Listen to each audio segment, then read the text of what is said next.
আসসালামু আলাইকুম। দর্শক শ্রোতা, আজকে আমি আপনাদের জন্য খুবই গুরুত্বপূর্ণ একটা ভিডিও নিয়ে আসছি। এই ভিডিওর বিষয়টি হচ্ছে যে, আপনারা অনেক সময় অনেককে আপনারা বিভিন্ন জমি এবং ফ্ল্যাট এমনিতেই থাকার জন্য দেন। পরবর্তীতে তারা এই ফ্ল্যাট ছেড়ে, এই জমি ছেড়ে তারা যেতে চায় না। তারা দাবি করে তাদের নিজের সম্পত্তি, নিজের ফ্ল্যাট। আ এক্ষেত্রে আপনারা আপনাদের করণীয় কি? অথবা আপনার আ জমি বা আপনার ফ্ল্যাট সে দখল করে বসে আছে এবং আপনার কাগজপত্র অ্যাকুরেট, হ্যাঁ? আপনার জমি, আপনার ফ্ল্যাট, কিন্তু আপনি পাচ্ছেন না বা সে ছাড়ছে না। এক্ষেত্রে আপনার করণীয় কি? এক্ষেত্রে আপনি আইনানুগ ব্যবস্থা নিতে পারবেন।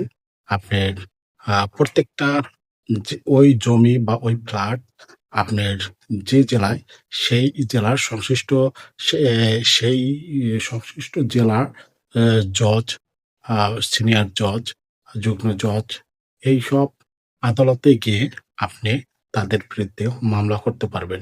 এটা একটা উচ্ছেদ মামলা। এটা ১৮৭৭ সালের ৮ ধারায় স্পষ্টভাবে উল্লেখ আছে যে, আপনার কোনো জমি বা প্লট বা যদি সে জায়গা জমি সে দখল করে থাকে, তাহলে আপনার ওই আদালতেই এই ধারায় মামলা করে আপনারা তাদেরকে উচ্ছেদ করতে পারবেন।